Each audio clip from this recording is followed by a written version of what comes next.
Assalamualaikum warahmatullahi wabarakatuh. Alhamdulillah hamdan katsiran thayyiban mubarakan fi kama yuhibbu rabbuna wa yarda. Wassalatu wassalamu ala nabiyyina Muhammadin wa ala alihi wa sahbihi wa man sara ala nahjihi bi ihsanin ila yaumidin wa ba'd. Hadirin Allah muliakan, tidak ada kata yang pantas untuk kita ucapkan pada kesempatan kali ini kecuali bersyukur kepada Allah Subhanahu wa taala atas kesempatan dan kemudahan yang Allah berikan kepada kita sehingga kita bisa berkumpul dalam rangka beribadah kepada Rabbul Alamin, dalam rangka bertakarub kepada Allah Subhanahu wa taala, dan semoga Allah terima amal ibadah kita, amin ya Rabbal Alamin. Dan hadirin Allah muliakan, ibu-ibu sekalian dan bapak-bapak yang pun mengikuti kajian ini, karena kajian ini pada dasarnya buat ibu-ibu, tapi tidak tertutup kemungkinan untuk para laki-laki, karena sekali lagi kita semua punya koneksi dengan wanita. Kalau nggak ibu kita, istri kita, kakak perempuan kita, lalu adik kita, dan lain-lain. Dan kita butuh ilmu untuk menghadapi itu semua. Kita butuh ilmu untuk menghadapi itu semua. Oleh karena itu, hadirin Allah muliakan, marilah kita mensyukuri apa yang Allah berikan kepada kita pada saat kita diberikan kesempatan mendapatkan tambahan ilmu. Dan pada kesempatan kajian kali ini, kita akan mengangkat sebuah nasihat yang diriwayatkan. Sekali lagi, diriwayatkan pakai sigot tamrid kalau dalam ilmu hadis. Diriwayatkan dari Luqmanul Hakim. Luqmanul Hakim. Dan dibawakan oleh Al-Imam Ibnu Habib dalam kitabnya Adabun Nisa, atau yang bisa dikenal dengan nama Al-Ghaya wa Nihayah. Kitab Al-Ghaya wa Nihayah itu berbicara tentang adab-adab yang harus dimiliki oleh seorang wanita. Bukan sangat menarik, kurang lebih dalam sebuah cetakan berisi 532 halaman, dan semua tentang wanita, semua tentang bagaimana menjadi wanita yang beradab, wanita yang solehah, wanita yang bermartabat, wanita yang punya value yang tinggi. Dan sekali lagi, ini salah satu warisan heritage dari ulama-ulama terdahulu kepada kita, karena buku ini bukan buku kontemporer,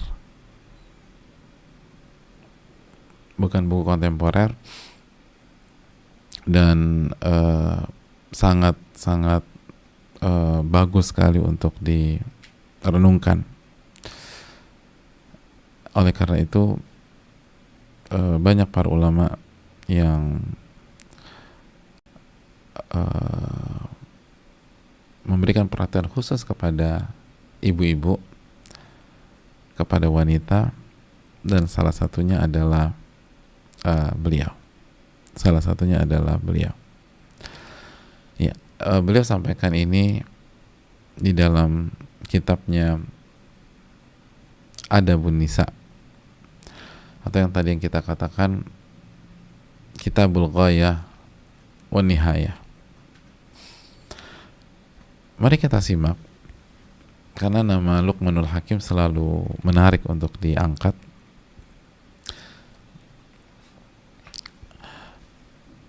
Diriwayatkan dalam riwayat ini yang dibawakan oleh Al-Imam Ibnu Habib bahwa Luqmanul Hakim memberikan nasihat kepada anaknya sebagaimana biasa. Apa nasihat beliau dalam riwayat ini? Kata beliau, ya bunai, wahai anakku, wahai anakku, awalu ma tattakhidhuhu fid dunya, yang pertama kali harus kamu cari di dunia. Jadi yang pertama kali harus kamu cari di dunia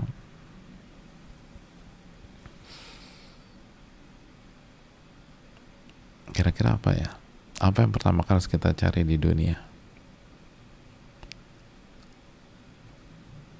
Kata beliau, imra'atun salihatun wa sahibun salih. Ada dua yang harus kamu dapatkan. Ada dua yang harus kamu dapatkan dari dunia. Dan ini awalu ma tattakhidhuhu fid dunya. Yang pertama kali harus kamu dapetin dari dunia atau di dunia. Yang pertama adalah istri salihah. Istri salihah. Dan sahabat yang saleh. Istri salihah dan sahabat yang saleh.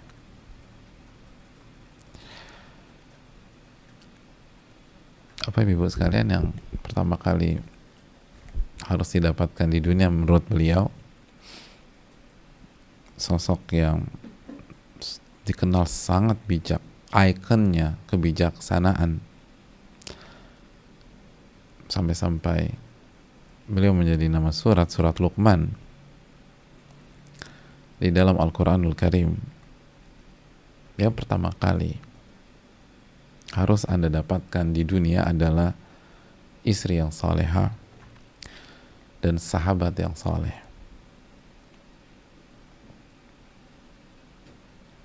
Beliau nggak mengatakan harta. Beliau nggak mengatakan tahta. Beliau nggak mengatakan duit loh. Kamu harus cari uang, enggak. Atau kamu harus punya simpanan emas paling aman sebagai bahan jaga-jaga, enggak. Beliau nggak mengatakan dalam riwayat ini, beliau nggak mengatakan kamu harus sekolah tinggi-tinggi, nggak juga. Hadirin Allah muliakan, beliau mengatakan istri yang salehah dan sahabat yang saleh. Kenapa demikian? Ini menarik. Kenapa nggak uang? Kenapa nggak kekuasaan?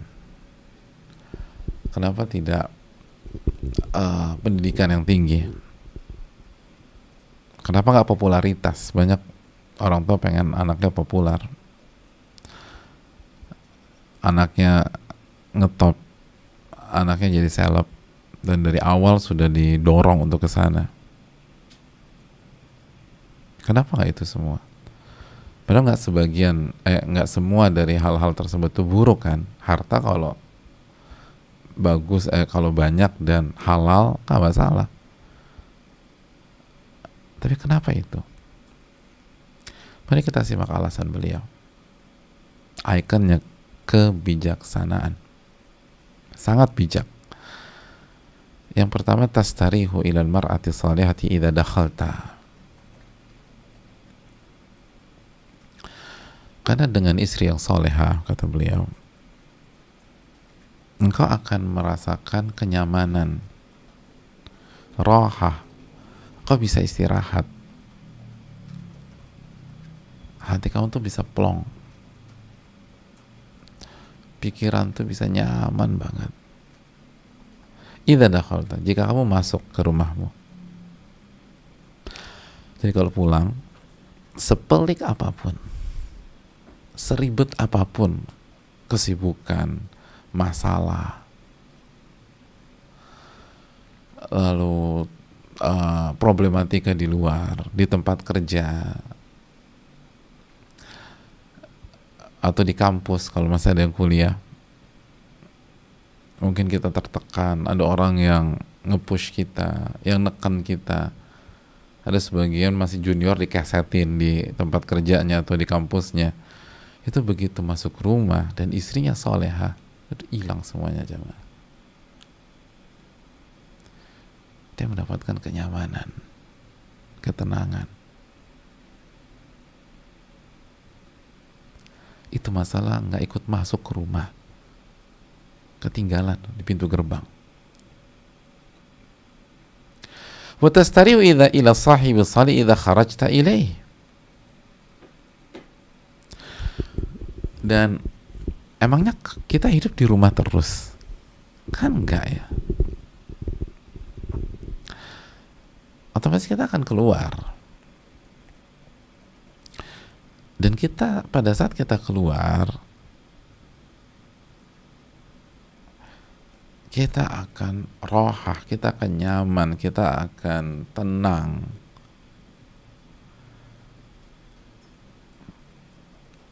Ketika kita keluar bersama sahabat yang soleh.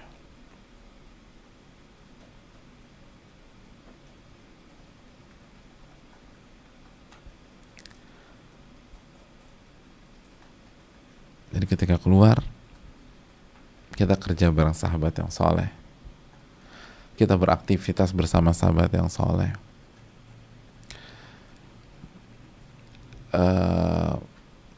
Kita ngerjain sesuatu di lingkungan yang soleh, itu tenang aja.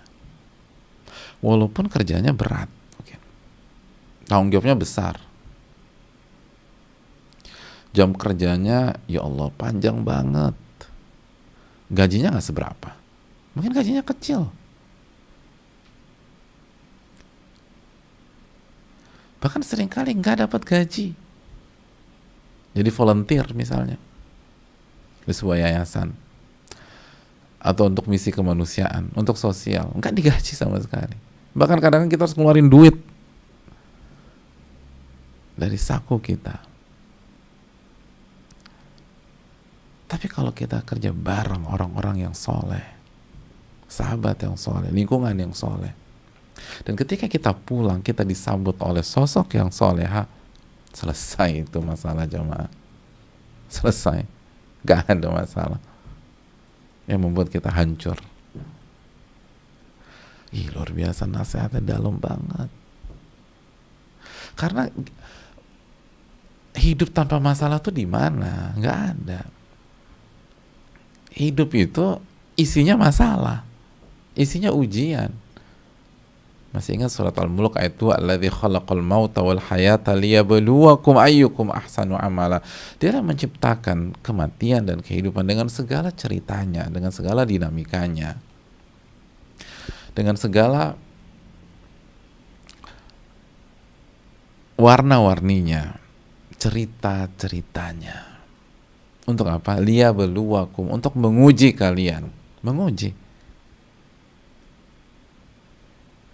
Al-Mulk ayat 2 ini menjelaskan karakter kehidupan dunia adalah ujian, ujian, ujian, ujian, dan ujian.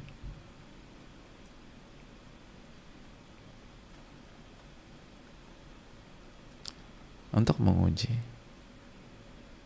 Makanya kan Nabi SAW dalam hadis Tirmidzi kan membuat garis ya, garis-garis pendek, dan intinya tidaklah seseorang berhadapan dengan sebuah ujian lalu dia bisa melewati ujian tersebut kecuali dia akan ketemu ujian yang kedua.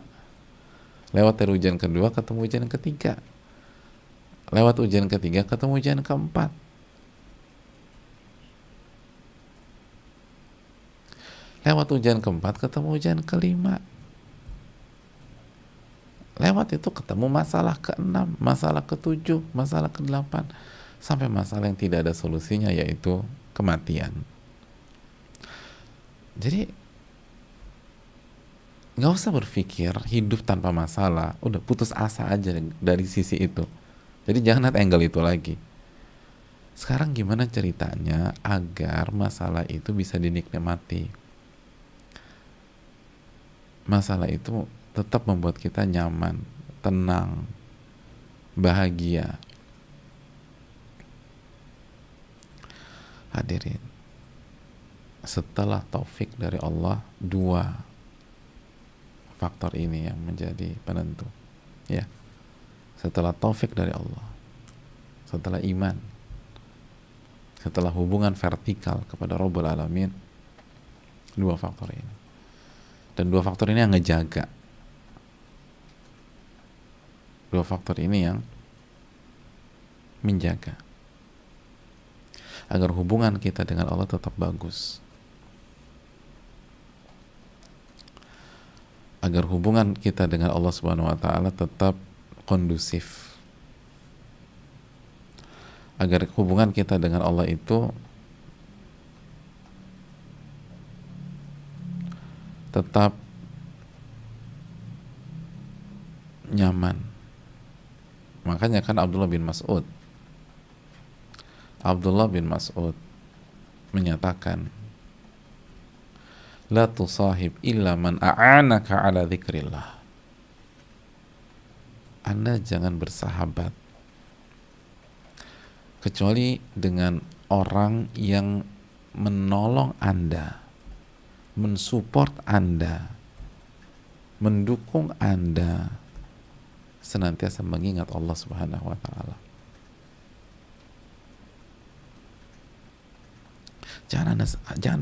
Jangan punya sahabat kecuali yang tipenya seperti ini.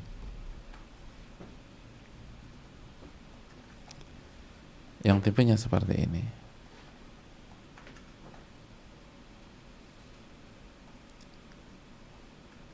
Jangan bersahabat kecuali dengan orang yang senantiasa mendukung, atau jangan bersahabat kecuali dengan orang yang mendukung, mensupport, menolong agar kita terus mengingat Allah Subhanahu wa taala. Agar kita senantiasa mengingat Allah Subhanahu wa taala. Kalau sahabat saja begini, apalagi pasangan, kan gitu poinnya. Kalau sahabat saja seperti ini, apalagi pasangan.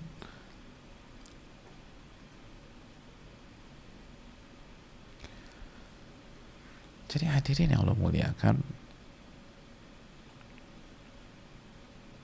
itulah antara istri dan sahabat.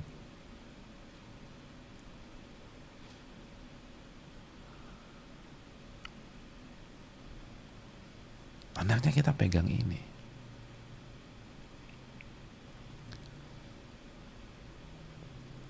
Hadirin yang Allah muliakan. Atau kalau sekali lagi, kalau konteksnya wanita, suami dengan sahabat.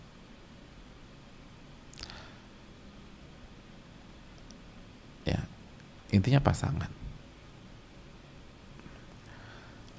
Hadirin, ibu-ibu sekalian dan bapak-bapak yang saya muliakan, gini loh, dalam hidup gak semua hal bisa kita miliki. Gak semua hal bisa kita miliki. Mungkin sampai meninggal pun kita gak punya tabungan senilai 70 miliar misalnya. Mentok-mentok nanti pas meninggal 69 miliar misalnya. Sampai kita wafat misalnya, kita tetap nggak punya rumah di daerah elit, misalnya tetap nggak punya properti di SCBD, tetap nggak punya properti di Menteng, tetap nggak punya properti di Segitiga Emas Kuningan, atau di Senopati, atau di Kebayoran, dan lain-lain. Kita nggak bisa dapatkan semuanya dalam hidup. Maka bermain fokuslah jamaah, bermain fokus, karena kita nggak bisa kejar semuanya. Dan setelah hidayah dari Allah, fokus kedua hal ini, fokus mendapatkan istri yang soleha atau suami yang soleh, dan fokus mendapatkan sahabat yang soleh atau soleha. Kita dapatkan Allah, lalu pasangan yang soleh atau soleha, dan kita dapatkan sahabat, insya Allah yang lain menyusul. Bukan berarti semua dunia kita dapatkan, tapi semua komponen agar kita bisa bahagia di dunia dan akhirat akan kita dapatkan. Akan kita dapatkan. Bismillah.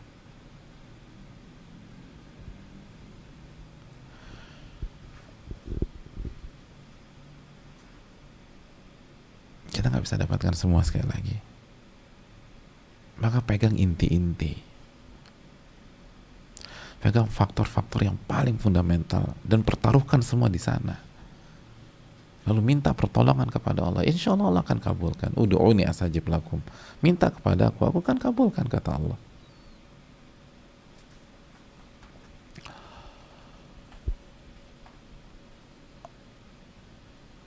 Kejar taufik Allah. Lalu berikutnya, pasangan yang baik dan sahabat yang baik. Karena kehidupan kita kalau nggak di dalam rumah, di luar rumah gitu aja udah. Kehidupan kita kalau di dalam, di luar. Dan dua-duanya tempat masalah.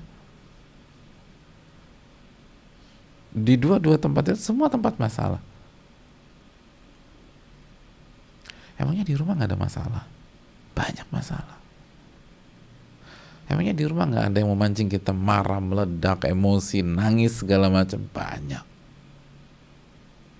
Sebagaimana di luar pun banyak juga.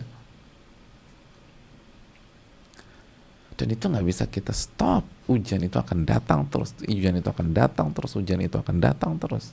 Sebagaimana surat Al-Mulk ayat 2 yang tadi kita bahas. Maka agar semuanya dapat kita jalani dengan baik, tetap on track, tetap mengingat Allah,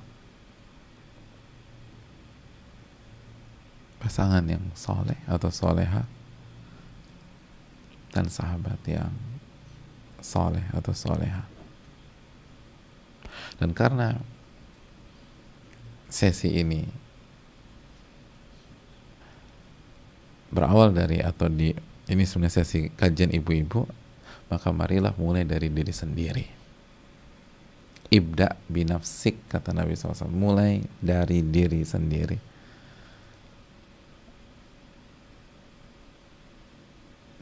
Jadi karena ini kajian ibu-ibu, kita nggak bahas carilah suami yang soleh. Nanti dulu nanti. Itu penting. Tapi mulai dari diri sendiri. Karena kalau kita nggak mulai dari sendiri, jangan pernah berharap banyak dapat suami yang soleh, suami yang berkualitas. Mulai dari diri sendiri. Karena kita berinteraksi dengan ahkamul hakimin, yang maha bijaksana keputusannya. Alaihissallahu bi ahkamil hakimin.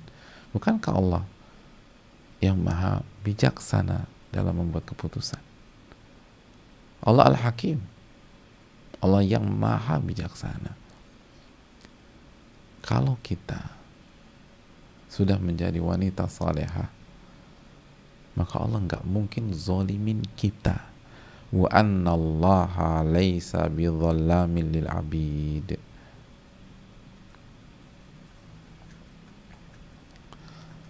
Allah tidak akan pernah menzalimi kita.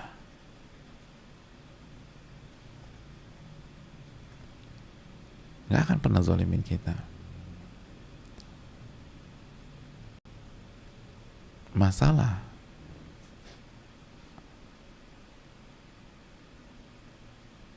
suami kita A, suami kita B, suami kita C, kalau kita boleh jujur secara umum, saya tidak katakan secara mutlak, secara umum, kalau kita renungkan, ya kita juga akar masalahnya, jamaah. Kenapa dapat suami seperti itu? Kan itu yang Allah firmankan dalam surat apa? Ali Imran ayat 182. Dzalika bima qaddamat aydikum wa annallaha laisa bidzallamin lil abid. Dan itu disebabkan perbuatan tangan kalian juga. Dan Allah tidak pernah menzalimi hamba-hambanya. Surat Al-Imran ayat 182. Jadi marilah kita mulai dari diri kita sendiri, sebagaimana yang diriwayatkan dari Luqman Al-Hakim di pembahasan kita sekarang. Carilah dua, dan yang disebutkan adalah istri. Jadilah wanita yang soleha apabila kita single saat ini, dan jadilah istri yang soleha jika kita berumah tangga pada hari ini.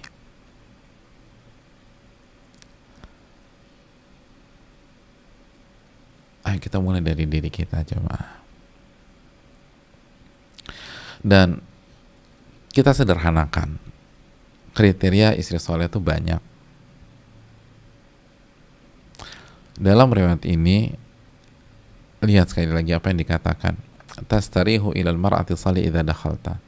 Engkau akan tenang, akan nyaman dengan istri yang soleha jika engkau masuk ke rumah dan bersama dengan keluargamu. Berarti kalau kita mau sederhanakan job desk kita, gimana sih jadi istri yang soleha? Maka buat suami nyaman. Buat suami nyaman. Kan kita balik aja. Engkau nyaman, tenang, plong ketika engkau masuk ke dalam keluargamu, ke dalam rumah. Ya udah, sebelum kita bicara teknis detail, buat simpel dulu deh. Buat suami nyaman. Buat suami gak marah. Buat suami gak emosi. Buat suami gak nada tinggi. Buat suami ketawa misalnya.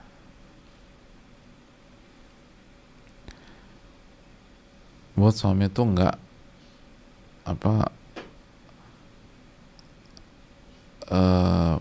nggak terlalu memikirkan urusan-urusan di luar rumah. Bukan melupakan ya,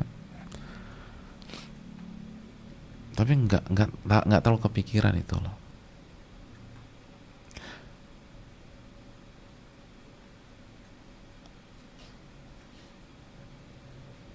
Buat suami mengingat bahwa dia punya Allah Subhanahu wa Ta'ala.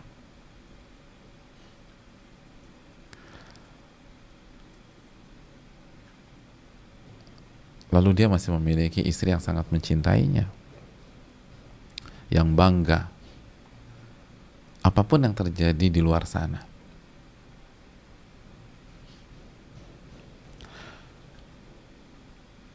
Saya pernah ketemu dengan seseorang, pada saat itu beliau baru saja dipecat dari kerjaannya, dan profesinya bukan profesi yang tinggi, bukan profesi tinggi, biasa-biasa aja, gajinya juga biasa, dan dipecat.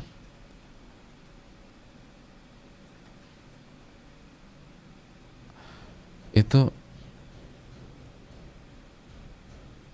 pada saat itu kondisi berat bagi beliau.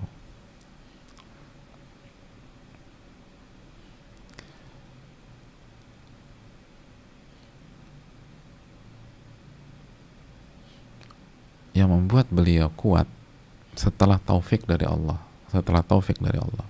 setelah pertolongan Allah, adalah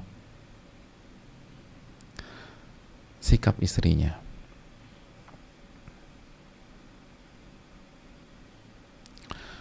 Dan istrinya bukan jago bicara, jamaah, biasa aja.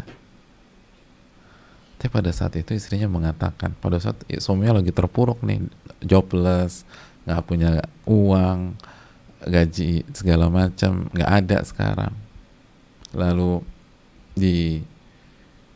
dikeluarkan dari pekerjaannya dan cenderung dizolimi kalau nggak salah waktu itu, dan juga bukan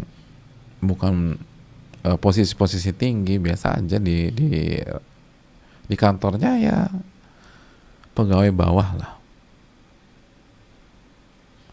Istrinya cuma mengatakan dari lubuk hati, istrinya yang paling dalam, aku bangga punya pemimpin seperti kamu, Mas. Itu aja, simple, satu kalimat. Laki-laki lagi terpuruk, terus istrinya bilang, aku bangga punya pemimpin, dan bukan suami, nggak bilang suami istrinya, pemimpin seperti kamu.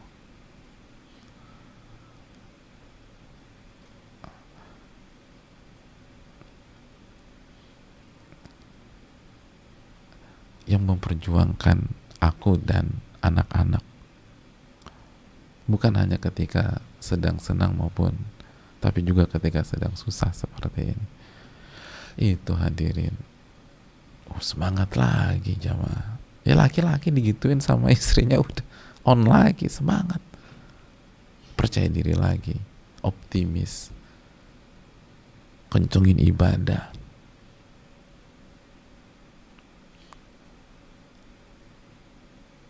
Istrinya nggak perlu orasi gitu, nggak perlu innal hamdalillah nahmaduhu wa nasta'inu wa ketahuilah suamiku takbir suamiku, enggak harus begitu, cuma satu kalimat aja, aku bangga punya pemimpin seperti kamu. Itu tenang aja, itu apa, itu seperti embun di tengah Sahara jamaah bagi laki-laki. Jobless, dipecat. Kadang-kadang tuh kita terlalu ribet, aku tuh nggak bisa Pak Ustadz apa puitis-puitis gitu ke suami. Nggak perlu puitis, tapi ungkapkan dari lubuk hati yang paling dalam, dan dukung suami kita bertakwa kepada Allah. Itu tadi, mengingat Allah Jalla wa'ala.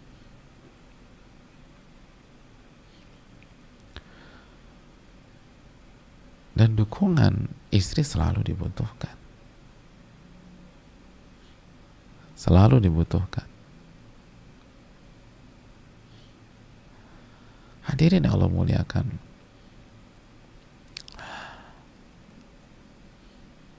karena sehebat-hebatnya laki-laki itu setelah Allah,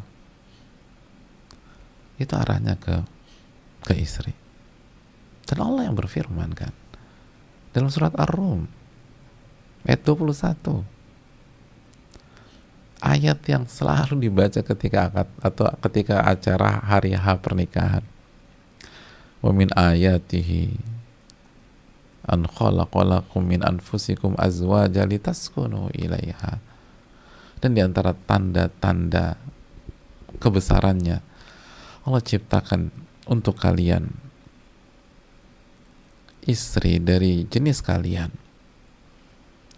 litaskunu ilaiha, agar kalian tenang, nyaman, comfortable dengan istri kalian.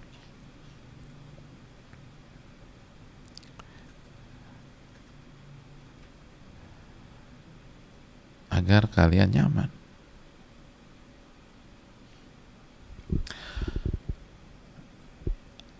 Litaskunu ilaiha, agar kalian nyaman. Hadirin yang Allah muliakan,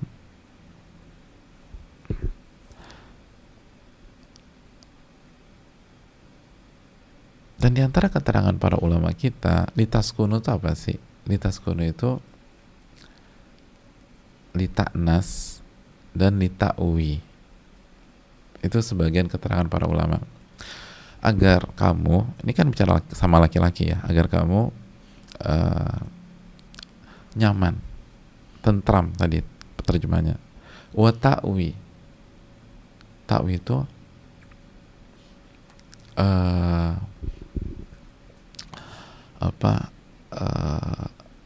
jika ada masalah segala macam, kamu nyari dia gitu loh.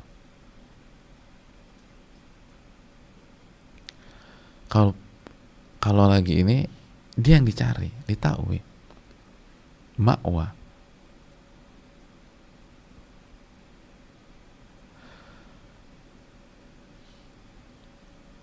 Jadi lagi penik segala macam, istri yang dicari. Dan bisa jadi jamaah, dicari bukan diminta advice, enggak, Tapi Pak Ustadz, istriku tuh nggak pinter loh Pak Ustadz. Ini masalah kantor, ini masalah pembukuan. Istriku tuh waktu SMA, aku tahu sendiri, aku kan satu kelas, akuntansinya dapat 4,5. Enggak, ini bukan tentang substansi kadang-kadang. Bukan kadang-kadang, sering kali. Ini bukan tentang bicarakan bisnis di hadapan istri atau kepelikan dan kepenatan lingkungan kerja, enggak. Ini pertautan roh. Makanya kan ayatnya, coba kita lihat lagi ayatnya, min anfusikum azwaja litaskunu ilaiha.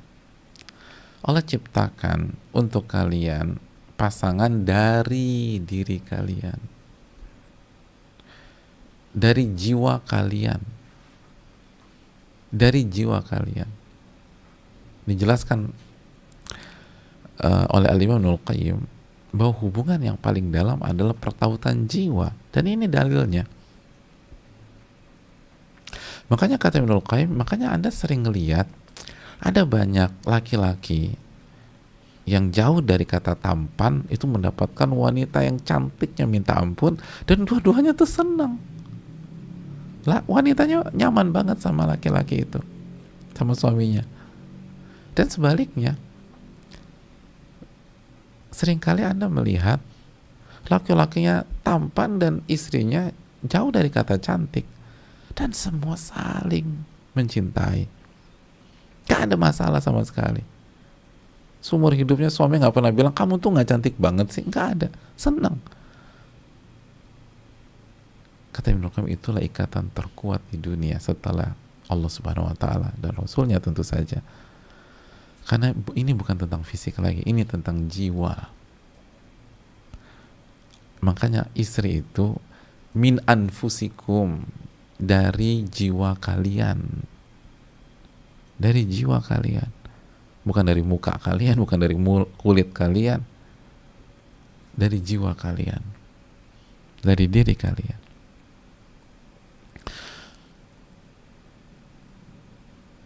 Jadi nggak perlu, ibu-ibu sekarang nggak perlu harus menguasai bidang suami agar suami nyaman dengan kita, enggak. Bisa jadi kita nggak ngerti apa-apa, tapi dengan ketulusan, dengan keikhlasan melayani, dengan berkhidmat, dengan jadi pendengar setia. Kenapa sih kamu cerita? Macam-macam cerita tentang cash flow lah segala macam. Padahal istri nggak ngerti sama sekali. Allah, dulu SMA juga kelas bahasa Pak Ustadz, saya nggak ngerti apa-apa tentang ekonomi, tentang manajemen, tentang akuntansi. Terus kok suami Mbak bisa nyaman banget? Ya udah, saya dengerin aja. Terus saya puji setelah dengerin dia.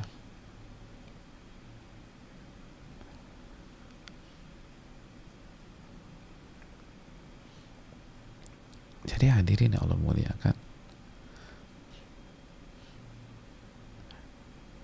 itu yang perlu kita camkan. Buat suami nyaman. Buat suami nyaman. Itu simple aja deh. Begitu masuk rumah, buat suami, itu PR kita tuh, langsung ingat di benak, buat suami nyaman. Litaskunu ilaiha. Ingat ayat yang dibacakan di pernikahan kita dulu. Baca ayat itu nggak dulu waktu, atau ada pembacaan ayat itu nggak waktu kita nikah? Itu bukan rukun, bukan syarat, bukan sunnah juga enggak ya, tapi seringkali ayat itu diangkat. Ya, ingat ayat itu, Ar-Rum 21, litaskunu ilaiha, agar suami kita tenang sama kita. Itu buat dia tenang aja, simple, buat dia tenang. Maka ibu-ibu sekalian, hindari pertanyaan pertama ketika suami datang, misalnya, ini contoh nih, dari mana saja kamu? Itu hindari pertanyaan itu. Gimana suami bisa tenang kalau pertanyaan pertama udah dari mana saja kamu? Udah, jangan pakai pertanyaan itu. Ganti, mau dibuatkan apa? Gitu loh. Gitu. Jadi jangan dari mana saja kamu. Atau ganti, berkenankah kalau saya pijitkan, gitu. Ganti dengan, kayaknya Indomie rebus pakai telur kornet seru nih, gitu loh. Kalau suami kita nggak punya masalah kesehatan dan nggak ada masalah dengan obesitas, gitu loh. Dan itu juga sekali-sekali, misalnya per 7 tahun sekali, misalnya gitu. Jadi kasih yang begitu-begitulah ibu-ibu sekalian, nggak usah yang ribet-ribet. Ditanya kenapa belum pulang, gimana suami mau pulang kalau belum pulang udah diancam. Itu hadirin, itu yang harus dicamkan. Jadi nggak usah pakai teori macam-macam deh, kita buat simpel aja. Ini Luqmanul Hakim udah dalam riwayat ini itu saja diriwayatkan, buat suami nyaman, tenang, tidur pulas sudah. Buat suami ketawa. Tapi kan aku juga butuh diperhatiin Pak Ustadz. Ya Allah, jamaah sekalian, ibu-ibu tuh berinteraksi dengan Allah Subhanahu Wa Taala. Kalau ibu-ibu niatkan karena Allah, nggak mungkin Allah nggak kasih hak ibu-ibu sekalian. Nggak mungkin, pasti Allah kasih hak ibu-ibu. Udah deh, jalanin aja. Tapi berat Ustadz, betul, setuju. Kalau berat setuju. Terus gimana caranya biar buat suami nyaman, tenang? Tips yang pertama, sekali lagi ibu-ibu sekalian, jaga hubungan kita dengan Allah. Itu. Jaga hubungan kita dengan Allah. Zikirnya harus kuat. Kalau ingin jadi istri yang selalu istiqomah membuat suami nyaman dan tenang. Kenapa demikian? Karena kita nggak akan bisa buat suami tenang kalau kita panikan. Pokoknya papa tenang ya pak, tenang pak. Ya gimana mau tenang kalau istrinya begitu? Lihat Khadijah radhiyallahu ta'ala, suaminya Rasulullah SAW pulang dari Gua Hiro. Kenapa Nabi bisa tertenangkan dengan Khadijah? Karena Khadijah tenang, didengerin, wajahnya teduh. Itu suami itu mau penat kayak apa tuh masuk rumah ceria lagi. Nah, kuncinya gimana biar kita tenang? Ya kuncinya Ar-Ra'd ayat 28. Ala bidzikrillah tatmainul qulub. Ketahuilah dengan mengingat Allah hati jadi tenang. Itu. Jadi kuncinya ibu-ibu sekalian, ibu-ibu harus punya hubungan yang spesial dengan Allah. Coba renungkan deh, kenapa ibu-ibu cenderung emosi kalau sampai jam 11 malam suami belum pulang? Kenapa emosi? Coba. Karena aku kan nungguin dia Pak Ustadz. Nah, pas nungguin ngapain? Coba renungkan. Kalau pada saat kita nungguin suami, kita habiskan waktu kita dengan mengingat Allah, dengan baca Quran, dengan zikrullah, itu tenang aja. Kenapa kita emosional? Karena kita nungguin sambil di dapur misalnya, nungguin sambil nonton Netflix misalnya, nungguin sambil nonton drakor. Akhirnya kita banding-bandingin tuh cerita fiksi dengan laki kita, tambah stres kita yang dinonton drakor. Subhanallah. Coba yang kalau kita gunakan, kita pikir,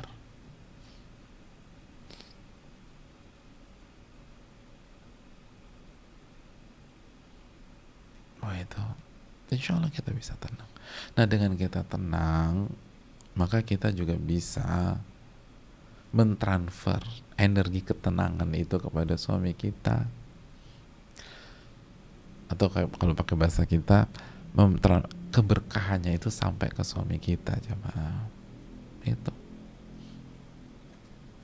Udah pokoknya buat suami tenang, nyaman. Itu. Begitu rumah terkendali, keluar cari sahabat yang soleh deh.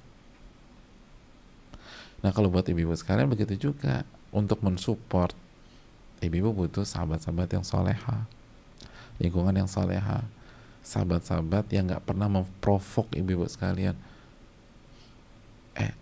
Laki itu jadi gituin, Cin, nanti dia ngelunjak. Kalau udah punya teman-teman kayak begitu, tipenya udah susah nih. Tapi kalau misalnya teman-teman kita memotivasi kita, masya Allah, terus aja terus. Tapi capek, sabar. Innallaha ma'as sabirin. Allah bersama orang-orang yang sabar. Semangat lagi kita. Gitu. Udah pegang itulah jamaah. Jadi inilah riwayat yang sangat penting buat kita semua, dan simpelnya buat beliau nyaman, buat suami nyaman. Dan untuk membuat suami nyaman, tenang, kita nggak harus menguasai bidangnya, nggak harus mengetahui masalahnya apa, iya kan? Kadang-kadang kita kepo, akhirnya ribut lagi. Tuh, kamu nggak pernah percaya sama aku ya, cerita dong, akhirnya berantem. Enggak. Kunci pertama itu kita tenang dulu. Kalau kita tenang, kita akan lebih mudah membuat suasana tenang, dan kita nggak akan tenang kalau tidak dekat dengan Rabbul Alamin, zikrullah. Itu jamaah sekalian, mungkin itu yang bisa disampaikan pada kesempatan kali ini. Kita buka sedikit waktu untuk sesi tanya jawab. Wassalamualaikum warahmatullahi wabarakatuh.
Assalamualaikum warahmatullahi wabarakatuh. Waalaikumsalam warahmatullahi wabarakatuh. Semoga Ustadz, keluarga, dan seluruh umat Islam selalu dalam rahmat Allah Subhanahu wa taala. Amin ya rabbal alamin. Izin bertanya Ustadz, bagaimana cara menanggapi orang tua yang takut anaknya wanita, anaknya perempuan, nggak dapat jodoh hanya dikarenakan anaknya sudah jarang komunikasi dengan ikhwan dan jarang main-main keluar. Jarang main-main keluar. Jadi orang tua beranggapan jika anaknya nggak pernah main-main keluar seperti anak muda pada umumnya, bagaimana mungkin si anak akan bertemu jodohnya. Bahkan ketika si anak izin ingin menggunakan niqab, si orang tua bilang kalau wajahnya ditutupi nanti tidak ada laki-laki yang mau. Mohon nasihatnya Ustadz, cara memahamkan orang tua yang sudah mulai dihantui rasa takut karena anaknya yang seorang akhwat sudah menginjak usia 25 tahun. Oh, baru 25. Saya pikir udah 45. Tapi belum ada tanda-tanda mengenalkan calon suaminya, padahal si anak percaya Allah yang akan mengaturnya dan laki-laki yang baik hanya untuk perempuan yang baik. Jazakallahu khairan. Barakallahu fikum. Barakallahu. 25 tahun masih muda ya. 45 tahun aja nggak perlu khawatir, apalagi 25 tahun. Gini jamaah, orang tuanya tuh biasanya ibu-ibu ya, ibu-ibu tuh kan yang panik ya kayak gitu.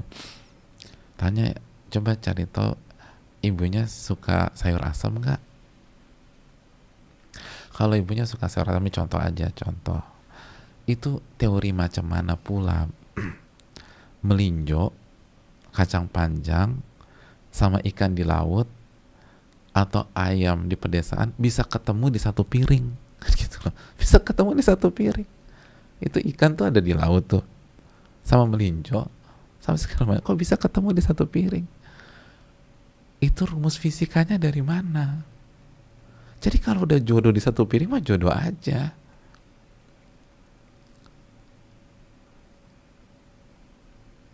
Iya kan?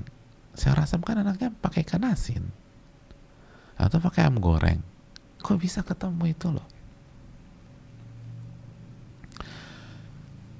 Yakinlah sama Allah Subhanahu Wa Taala. Dan bukan berarti nggak berikhtiar ya, berikhtiar, tapi nggak harus berkomunikasi, nggak harus komunikasi, nggak masalah, asal sesuai dengan ininya.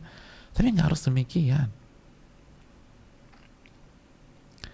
nggak harus demikian. Udah banyak ini, udah banyak kejadian wanitanya ini mungkin mungkin masih di Jakarta atau di Jabodetabek. Ini wanitanya di pondok pesantren, nggak ngerti apa-apa. Pondok pesantrennya juga khusus akhwat, dapat jodoh tuh. Ada seorang laki-laki baik-baik, sangat recommended, kenal dengan kiai atau ustadz yang mengelola pondok pesantren tersebut.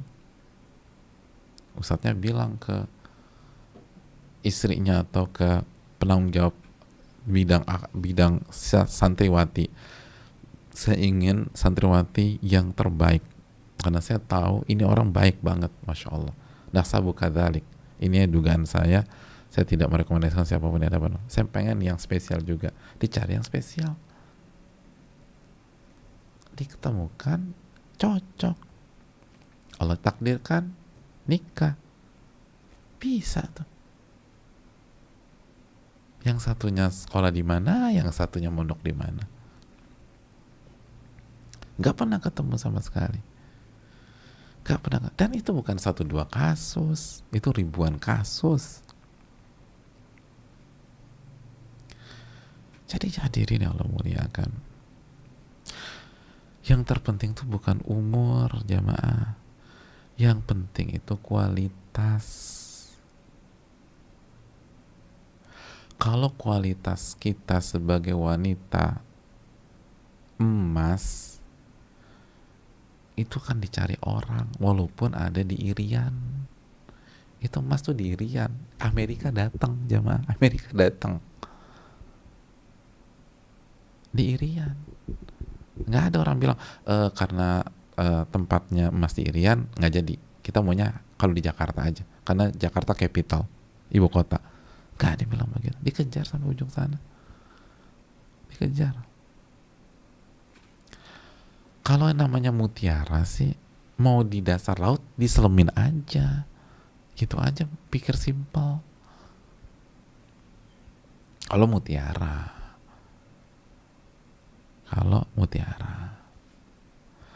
tapi kalau daun-daun yang layu, walaupun ada di pekarangan rumah kita, depan rumah, ya kita sapu, kita buang tuh. Kita ambil. Tinggal kita siapa jamaah. Makanya nggak perlu khawatir, apalagi 25 tahun, mau 30 tahun, 35 tahun, 40 tahun, mungkin 45 tahun. Kalau kita punya nilai, kita punya value sebagai seorang wanita, dan value yang paling penting adalah iman dan tauhid kepada Rabbul Alamin. Lalu ibadah kita kuat, lalu akhlak kita masya Allah, dicari jamaah, dicari, dan gak usah khawatir, karena kehidupan kita ada yang punya, dan yang punya itu Al-Alimul Khabir, yang maha mengetahui, yang aksesnya tanpa batas. Jadi gak perlu khawatirkan itu. Tetap berjuang, istiqomah, dan tingkatkan iman dan ketakwaan kita kepada Allah Subhanahu wa taala. Allah taala bisawab.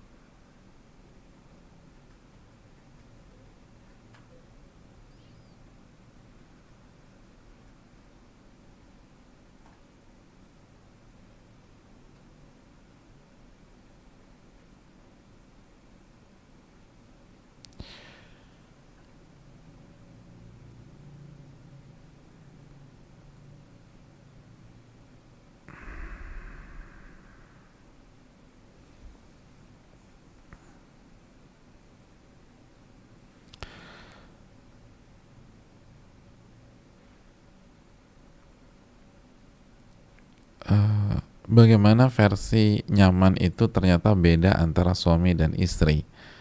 Maksudnya suami merasa nggak nyaman tapi istri merasa sudah memberikan kenyamanan. Oh iya, jadi beda madhab ini. Suami istri beda madhab. Kata suami, dua-dua nggak betah aku di rumah ini, nggak nyaman. So istrinya merasa aku udah lakukan yang terbaik. Gini aja jamaah, kembalikan ke ayatnya aja, surat apa, Ar-Rum ayat 21 tadi. Kan Allah mengatakan litas kunu ilaiha, agar kalian wahai suami nyaman tenang ketika ke istrinya. Berarti standarnya standar suami, karena suami yang tenang gitu. Standarnya mana? Standar suami. Nah ini yang sering kita lupakan. Kita itu seringkali udah mau buat baik sih, tapi pakai standar kita. Enggak. Kita pakai standar orang tersebut. Masa kalah sama apa? Sama bidang usaha jasa sih hadirin. Semua bidang jasa itu tahu bahwa standar tuh konsumen, bukan konsumen harus ngikutin kita. Kita yang harus ngikutin mereka. Dan semakin tempat itu berkualitas, semakin mereka jago dalam mengikuti keinginan konsumen, kan gitu. Salah satu yang membedakan restoran papan atas dengan restoran kelas bawah itu apa sih? Servisnya. Selain enak ya, servisnya. Restoran kelas atas mau apa aja bisa. Saya mau ini, oh bisa. Saya mau ini, bisa. Tenang, saya usahakan ya, Pak. Diusahakan bisa. Saya mau ini, bisa. Ini berisik banget, saya nggak mau ada bunyi-bunyi suara-suara gini. Oh, saya atur private room ya. Sini. Coba kalau kita masuk ke ini, ya mas, nggak bisa, di sini emang berisik. Banyak lagunya segala macam, nggak bisa. Tapi kalau kita ke level itu, ada aja, adalah ruangan dikasih. Sini bebas. Mohon maaf mas, saya tuh mau sholat, sini nggak? Oh, kita sediakan. Gitu jamaah. Kita atur aja. Tenang. Diatur deh. Dikasih tempat yang enak. Sholat di sini. Bisa. Kenapa enggak? Gitu. Makanya kan madhab yang berkelas kan palu gada itu loh. Apa lu mau? Gua ada gitu. Palu gada udah. Mau ngapain ada udah. Hotel berkelas dengan hotel biasa. Hotel berkelas kita mau request aja ada. Saya mau ini, siap, bisa. Tenang aja. Kita saya atur. Bebas. Gitu. Sama bedanya istri berkelas sama istri yang kelas bawah begitu. Istri yang berkelas, tenang aja suamiku, ada gitu. Mau apa? Bebas. Kalau istri yang bawah, lo nggak tahu ya bini lo udah banting tulang selama ini. Gitu tuh. Pengennya dimengerti terus. Aku udah capek mas, capek. Nah, repot udah. Drama queen. Gak ada. Istri berkelas itu, sayang kamu mau apa? Beres. Gitu lah. 5 menit gitu lah. Lubuk-lubuk tuh semua.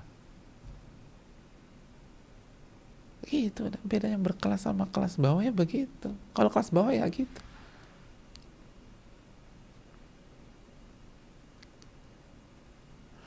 Mau alat transportasi apa? Mau kita sewa atau kita transportasi taksi yang paling premium, tersuka-suka kita. Tolong kecepatannya rendah ya, rendah udah, dia bawa kecepatan rendah. Bisa digas lagi, digas sama dia. Coba kalau kelas rendah, ini kayaknya terlalu kenceng nih jalannya nih pak. 3.000 mau selamat loh, gitu katanya. 3.000 mau selamat. Jadi itu bedanya orang level atas, level bawah. Level atas tuh punya kemampuan adaptasi yang bagus. Itu kan orang sukses sama orang gak sukses kan gitu. Orang-orang hebat itu punya kemampuan adaptasi dengan lingkungan. Orang-orang kelas bawah secara value, bukan secara finansial atau bukan secara ekonomi, enggak, mereka mulia.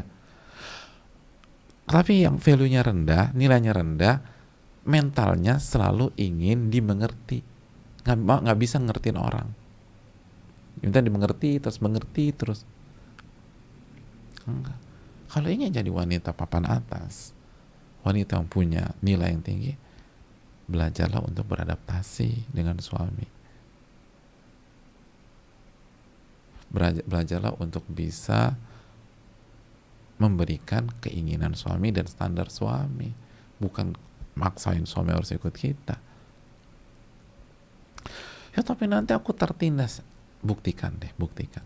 Kita tidak berinteraksi dengan makhluk, kita berinteraksi dengan ahkamul hakimin, Allah yang maha bijaksana. Coba deh yakin sama Allah. Di sini nilai tauhid itu bermain di dalam peran kita sebagai seorang istri. Jadi ikuti madhab suami, ikuti madhab pemimpin. Madhab pemimpin itu ya gini aja lah jamaah. Pernah kerja kan? Kalau terjadi khilaf antara staf dan pimpinan, itu ngikutin madhabnya siapa? Gitu aja, udah simpel aja, nggak usah ribet-ribet. Ketika ada perbedaan madhab jalan antara sang supir dengan bosnya, kira-kira yang diikutin yang mana? Tetap ngotot tuh supir, enggak pak, harus lewat sini. Loh, lewat kanan, enggak, lewat kiri. Mungkin nggak macet, tapi besok dipecat tuh supir. Kata supir, ya udah ikut, terserah ke bapak deh, mau macet 3 jam, yang penting gaji lancar. Semua kalau ada khilaf ikutin madhabnya pimpinan. Dan disitulah fungsi pemimpin, bukan arogan ya. Disitulah fungsi pemimpin. Salah satu fungsi pemimpin kan jika terjadi perbedaan harus ada keputusan kan. Maka keputusan dia, dan akan dia pertanggungjawabkan di akhirat kelak. Insya Allah nggak tertindas, insya Allah. Dan kalaupun tertindas, tuh kan tertindas juga kata ibu-ibu. Enggak, kalaupun tertindas akan banyak hikmah deh. Hidup ini bukan untuk 2 hari ke depan. Hikmah itu melatih kedewasaan kita, melatih mental bertahan kita. Mungkin selama ini kita bosi, kita pakai madhab madam. Allah pertemukan dengan laki-laki seperti itu, biar mau nggak mau kita menghilangkan sifat-sifat itu. Banyak hikmah jamaah sekalian, banyak hikmah yang luar biasa.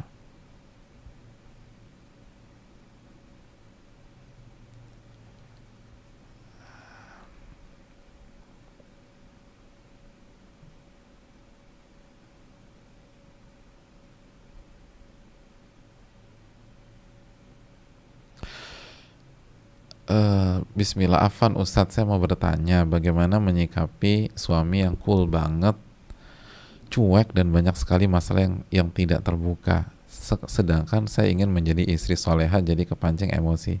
Syukran jazakallahu khair Ustadz, semoga Ustadz, keluarga, tim selalu diberikan kesehatan, keberkahan, amin ya rabbal alamin. Terima kasih banyak. Sebelum saya jawab, saya ingin ingatkan salah satu riwayat Nabi SAW bersabda, assalamu qabla su'al, ucapkan salam sebelum bertanya. Jadi adab bertanya itu ucapkan salam biar lebih berkah. Tapi kita husnuzan, mungkin yang bertanya belum tahu atau terburu-buru, mungkin lupa juga bisa. Jadi tanya dulu. Nah, gimana cara nyikapin suami yang cool banget? Enak kan suami yang cool itu ya. Tapi mungkin dingin kali ya, nggak ada ekspresi gitu ya, hambar segala macam. Cuek, banyak sekali masalah yang tidak terbuka. Hadirin selalu lihat sisi positif. Coba kalau suami kita buka seluruh masalah hidupnya, mungkin kita yang jadi gila kali. Bingung kita, ya Allah, masalah saya udah banyak ditambah lagi masalah kayak gini. Jadi pasti ada hikmah lah, pasti ada hikmah. Lihat sisi positif, mungkin suami kita nggak mau ngerepotkan kita. Terus tadi ikuti, coba ikuti, latih jiwa adaptasi kita, kemampuan skill adaptasi kita tuh dilatih. Ngikutin alur suami. dan selalu lihat lihat lihat kebaikannya, selalu lihat kebaikannya. Masih alhamdulillah. Ada buat apa namanya, suami kita romantis segala macam tapi buaya jamaah. Dan banyak wanita di luar sana nggak seberuntung kita. Dan ingat, kembalikan ke Allah, pasti ada hikmah, Allah takdirkan ini, dan Allah ingin kita menjadi wanita yang jauh lebih baik lagi. Allah ta'ala bisawab.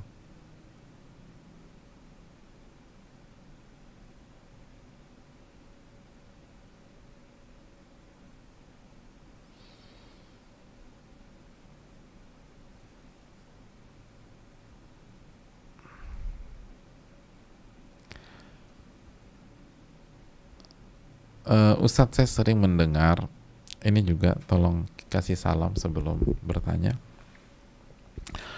Ustadz, saya sering mendengar nasihat bahwa istri harus qanaah dengan penghasilan suami. Tapi kenapa ya jarang ada nasihat agar suami juga qanaah dengan rupa istri?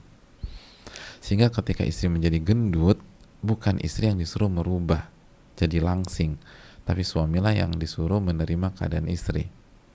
Dan saya mendengar ustadz-ustadz mengatakan ibu-ibu jaga badan menjadi gendut itu kan takdir, Ustadz. Iya sih, jadi gendut itu takdir. Tapi kurus juga takdir juga. Kenapa kami yang disuruh jaga badan sedangkan badan ini milik Allah?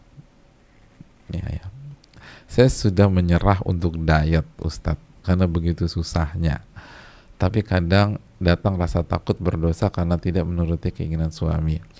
Demikian Ustadz, saya rasa syaitan telah ikut mempengaruhi saya karena saya sampai depresi memikirkan hal yang mungkin sepele bagi sebagian orang. Ini jazakallahu khairan, barakallahu fikum barakallahu. Ya udah selesai masalahnya, Bu. Di closingnya kan jelas. Saya rasa syaitan telah ikut mempengaruhi saya karena saya sampai depresi. Ya udah, jadi semua ini dari syaitan. Ya, makasih kepada ibu yang bertanya. Gini loh ibu-ibu sekalian, tidak benar kalau fokus para ustadz itu hanya ke ibu-ibu. Enggak kok. Saya yakin ustadz-ustadz juga enggak ke sana. Ustadz-ustadz kita tuh masya Allah ibu-ibu. Hanya saja gini, karena kita kan bicara tuh tergantung objek. Kalau kajiannya misalnya, kalau kajian ibu-ibu, maka konsentrasi ke ibu-ibu. Gimana ibu-ibu jadi tambah solehah, tambah baik, tambah bertakwa. Dan agar jadi solehah, baik dan bertakwa harus mulai dari diri sendiri. Ibda binafsik, mulai dari diri sendiri kata Nabi SAW. Yaudah, kita yang dirubah. Itu yang pertama. Dan yang kedua, makanya ketika kita merasa kok nasihat lebih ke kita ya para istri ya dibanding ke para suami, justru kita harus banyak bersyukur. Kalau kita yakin ilmu itu anugerah, kalau kita yakin nasihat itu lebih mahal dan lebih mewah daripada harta. Ya, gini aja, kalau misalnya ibu-ibu lebih banyak dikasih duit dibanding para suami, komplain apa enggak? Enggak kan? Kalau ibu-ibu lebih banyak dapat hadiah dibanding suami, komplain apa enggak? Enggak. Kenapa ibu-ibu lebih banyak dikasih nasihat dibanding suami, komplain? Itu berarti kita belum merasa ilmu itu adalah anugerah, nikmat yang sangat berharga dan lebih berharga daripada harta. Ingat, Allah menyatakan bahwa ilmu itu lebih mahal daripada seluruh harta yang dikumpulkan manusia. Huwa khairun mimma yajma'un. Lebih baik, lebih mahal daripada harta yang dikumpulkan oleh seluruh manusia. Jadi itu yang perlu kita camkan. Senang kita, alhamdulillah. Terus yang berikutnya, ibu-ibu sekalian, jadi gendut itu takdir, tapi juga jadi kurus itu takdir. Bukankah Umar bin Khattab mengatakan nantakil minal qadar ilal qadar, kita berpindah dari satu takdir Allah ke takdir Allah yang lain. Dan lihat sisi positifnya. Kalau suami ingin, dan ibu-ibu nggak harus ibu-ibu jadi kurus semua, enggak. Ini kembali ke madhab suami ibu-ibu. Karena wanita soleh nanti insya Allah kita akan pelajari allati tasurruhu idza nadhara ilaiha. Wanita soleh itu yang menyenangkan suaminya kalau suaminya memandang dia. Jadi tergantung madhab suaminya. Kalau suaminya madhabnya minimalis, ya ibu diet. Tapi nggak sedikit ada suami-suami itu madhabnya maksimalis. Jadi minta istrinya kalau makan tuh maksimal gitu loh, maksimal terus. Itu ya udah, yang tetaplah jadi gemuk, dan yang kurus harus banyak makan gitu misalnya, selama tidak memudaratkan ya. Jadi kembali ke keinginan suami gitu loh.